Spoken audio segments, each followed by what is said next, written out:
Hi! Every Sunday మా పిల్లలిద్దరికీ no books day.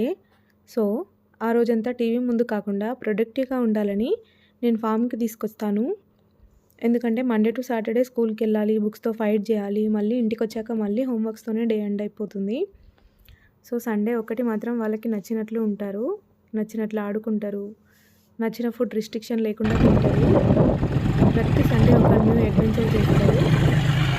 ఈ Sunday తాగుతుంటాడు Nirvan.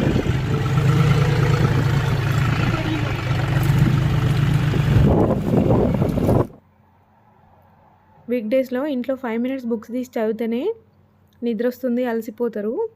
ఫామ్‌లో ఉంటే వీళ్ళకసలు నిద్రే రాదు. అలసిపోరు గూడా. నేను వెన్న తీస్తుంటే నిర్వాణ్ హెల్ప్ జేశాడు.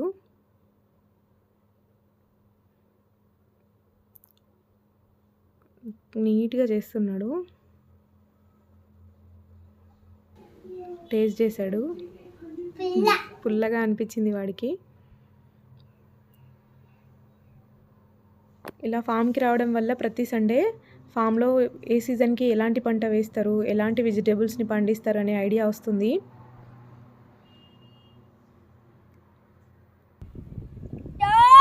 రోజంతా కంప్లీట్‌గా నేచర్‌లోనే స్పెండ్ చేస్తారు. మట్టిలో, వాటర్‌లో ఆడుకుంటూనే ఉంటారు. అండ్ డొమెస్టిక్ యానిమల్స్‌ని లైవ్‌లో చూడొచ్చు. వాటికి ఎలాంటి ఫుడ్ పెడతారు, వాటికి ఏ టైంలో ఎలా బయటికి తీసుకెళ్తారు అని అన్నీ దగ్గరుండి నేర్చుకుంటారు. ఈ విషయాలన్నీ బుక్స్‌లో కూడా చదివి నేర్చుకోవచ్చు. కానీ బుక్‌లో చదివే కన్నా డైరెక్ట్‌గా ఎక్స్‌ప్లోర్ అయితేనే లైఫ్ లాంగ్ మెమోరీస్‌గా ఉండిపోతాయి.